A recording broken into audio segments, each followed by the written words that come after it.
Hi friends, நான் Laxmi. இன்னைக்கு ஒரு சூப்பரான ஸ்வீட் ரெசிபி தான் பார்க்க போறோம். கேரட் ஜவ்வரிசி கீர் இல்லனா இத பாயாசம் கூட சொல்லலாம். நம்ம ஜவ்வரிசியை வச்சு ஜவ்வரிசி பாயாசம், ஜவ்வரிசி சேமியா பாயாசம் பண்ணிருப்போம். ஆனா கேரட்டை வச்சு இத ட்ரை பண்ணி பாருங்க. உண்மையிலே சுவை வந்து அருமையா இருந்துச்சு. எப்படி செய்யலாம்னு பார்க்கிறதுக்கு முன்னாடி நம்மளோட KHQT சேனல் ரெசிபி சப்ஸ்கிரைப் பண்ணிக்கங்க. பக்கத்துல இருக்க பெல் ஐகானை கிளிக் பண்ணிக்கங்க. ஃபர்ஸ்ட் இதுக்கு ஒரு கடாய் ஹீட் பண்ணிட்டு 2 டேபிள் ஸ்பூன் அளவுக்கு நெய் சேர்த்துக்கங்க. கையளவு முந்திரி திராட்சையை வந்து இதல நல்லா வந்து ரோஸ்ட் பண்ணி எடுக்க போறோம். திராட்சை வந்து நல்லா பலூன் மாதிரி உப்பி வரணும். அதுதான் பெர்ஃபெக்ட் கன்சிஸ்டன்சி. இப்போ அதை வந்து எடுத்து உரமாக வச்சிடலாம். இப்போ அதே நெய்யில் வந்து பார்த்திங்கன்னா ஜவ்வரிசி வந்து 2 டேபிள் ஸ்பூன் எடுத்து வறுத்து எடுத்துக்கிற போகிறோம். நல்லா வந்து இதுவும் நல்லா பொரிஞ்சு வரணும். ஜவ்வரிசியை வந்து நான் கழுவி வெயிலில் காய வச்சுட்டு தாங்க இதில் ஆட் பண்ணியிருக்கேன்.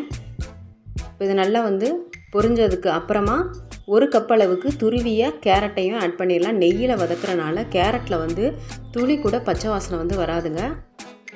இதையும் நல்லா வந்து வதக்கிக்கலாம். இப்போ எந்த கப்பில் வந்து நீங்கள் வந்து கேரட் வந்து மெஷர் பண்ணிங்களோ அதே கப்பில் வந்து 2 கப் அளவு தண்ணி வந்து ஆட் பண்ணிக்கோங்க. நல்லா வந்து இது ரெண்டுமே வெந்து வரணும். அந்த ஜவ்வரிசி பார்த்திங்கன்னா அந்த கண்ணாடி பதத்தில் வந்து நமக்கு கிடைக்கணும். அதுதான் பெர்ஃபெக்ட் கன்சிஸ்டன்சி. அதனால் நல்லா வந்து இதை கொதிக்க விட்டுருங்க. இப்போ இந்த அளவு வந்து சரியாக இருக்குங்க. இப்போ இந்த நேரத்தில் வந்து நம்ம வந்து சர்க்கரை வந்து ஆட் பண்ணிடலாம். 1/2 கப் அளவுக்கு நான் சர்க்கரை சேர்த்துருக்கேங்க. கரெக்டாக இருக்கும். தித்திப்பு கூடவும் இருக்காது, குறையும் இருக்காது, கரெக்டாக இருக்கும்.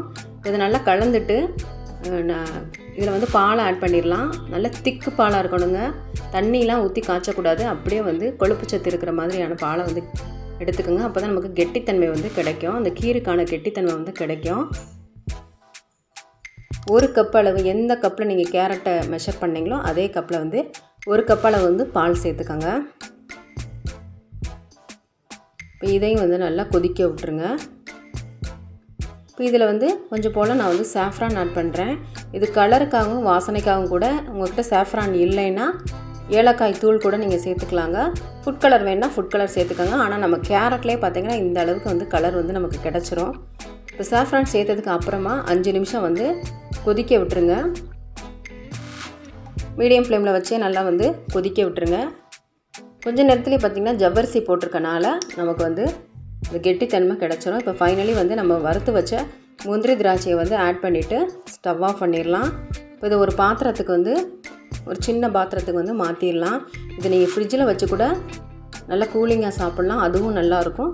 வெளியில் வச்சிங்கன்னா கூட அதுவும் நல்லாயிருக்கும் டேஸ்ட்டு. 2 விதமான டேஸ்ட்டை வந்து இதில் நம்ம வந்து உணரலாம். நீங்களும் செஞ்சு பார்த்துட்டு எப்படி இருந்துச்சுன்னு கமெண்ட் செக்ஷனில் சொல்லுங்கள் ஃப்ரெண்ட்ஸ். உண்மையிலே சூப்பராக இருந்துச்சு டேஸ்ட்டு. மறக்காமல் நம்ம சேனலுக்கான சப்போர்ட்டை கொடுங்க. லைக் பட்டனையும் ப்ரெஸ் பண்ண மறந்துடாதீங்க. அப்போ தான் இந்த வீடியோ நிறைய பேரை போய் சேரும் ஃப்ரெண்ட்ஸ். தேங்க்யூ ஃபார் வாட்சிங்.